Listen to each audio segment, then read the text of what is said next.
Michael, welcome. Everybody's talking about food inflation. Bone-in chicken wings are actually falling in price, down 19%. Why is that? Sarah, we're in such a unique spot in the restaurant industry. We saw record inflation last year in 2021.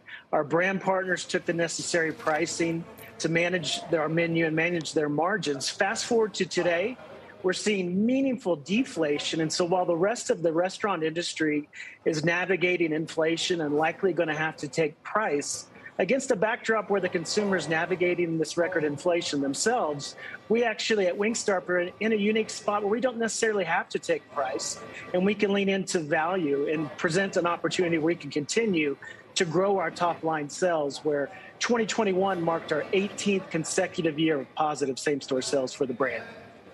But the same-store sales were a miss, and so were the restaurant margins in this latest quarter, Michael.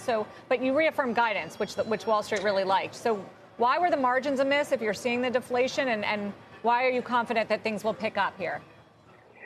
The deflation really hit towards the end of the second quarter, and the table is set for the back half of this year.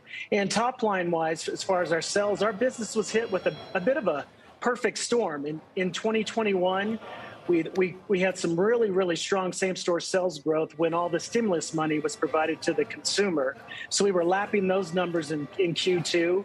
In addition to that, we have the consumer navigating gas prices hitting north of $4 a gallon, as well as we had that unnecessary war in Ukraine. And all these dynamics that play with record inflation hitting the consumer, we had to pivot. And we have a proven playbook where we lean into value. And so we saw our sales trends improve throughout the quarter as we launched a bundle to consumers at a very compelling price point of $15.99 for 20 boneless wings, 4 flavors, large fries, and 2 dips, a really strong value to the consumer, and allowed us to change the trend in our sales in the quarter, going against a very favorable commodity backdrop. And so this deflation that we're going to see in our business gets really strong and improves as we progress through the back half of this year. Finally, Michael, how do you read the consumer right now? Because in some of the restaurant earnings that we've had lately, McDonald's and Chipotle, there was discussion about low-income consumers starting to pull back or trade down. Is that something you're seeing? We definitely saw that initially, as I mentioned in Q2, but the way consumers engage with Wingstop is different than other brands. Our average frequency is 3 times a quarter or once a month. So what we've seen, as I referenced during those 18 years of positive same-store sales growth, we've been able to grow through previous cycles. And where we see consumers pull back are more often on those heavy QSR visits 4 to 5 times a week, and they'll almost save up for that indulgent occasion with Wingstop.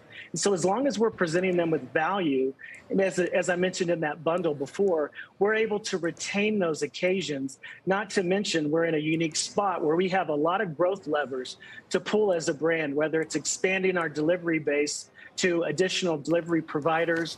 We're launching a chicken sandwich for the first time as a brand.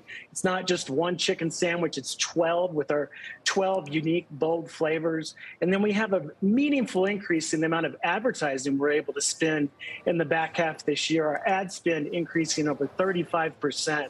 So we have a lot of firepower, and it gives us the confidence in our ability to continue to grow sales and deliver on our guidance of low single-digit same-store sales for this year.